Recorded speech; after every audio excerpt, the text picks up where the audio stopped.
3, 2, 1, start.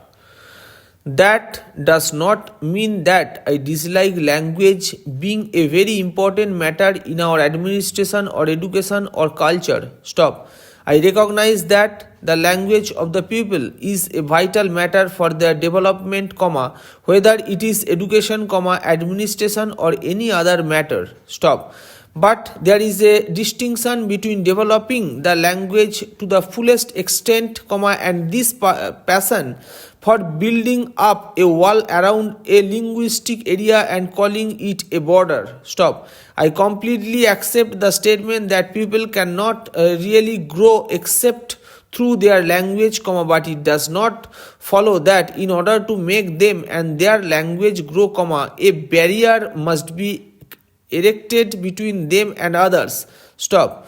The various language areas in India represent the development of history through the ages. Stop. But drawing a hard and fast line between two areas is, I think, carrying it too far. Stop. As a matter of fact, it just does not matter where you draw your line, if you judge a border purely from the linguistic point of view, you will be going against the wishes of many people. Stop. Invariably, there are bilingual areas. Stop. As long as you cannot prevent people of one state from going to another, there will always be bilingual areas. Stop. Are you going to stop? Contrary to the dictates of the constitution, the movement of workers or of other people from one state to another, You cannot. Stop. Therefore, whatever fixed line you may draw, people on one side may be attracted to the other and move there, and thus change the linguistic composition of the state or of the border area. Stop. Are we going to sit down every few years and say, within start, the language ratio of this particular tehsil or taluk has changed, and therefore, it should be taken out of this state and put into another? Close inverted comma. You must realize that while there are clearly marked linguistic regions, there are also bilingual areas and even trilingual areas between two such regions. Stop. And wherever you may draw your line, you do justice to one group and injustice to another. Stop.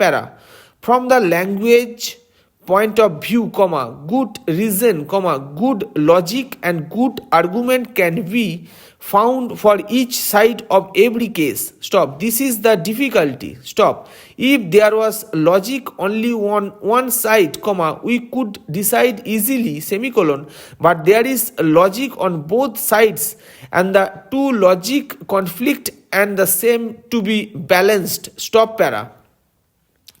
You may balance them and say that one argument is stronger than the other. Stop. But, generally, if the case of one side appears better, the case of the other side seems pretty good too. Stop.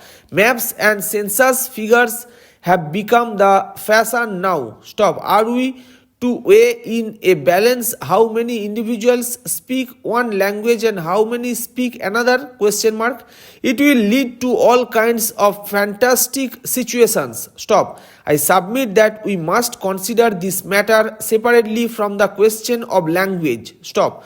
Of course, all the great languages of India, which are mentioned in the constitution, have to be developed. Stop.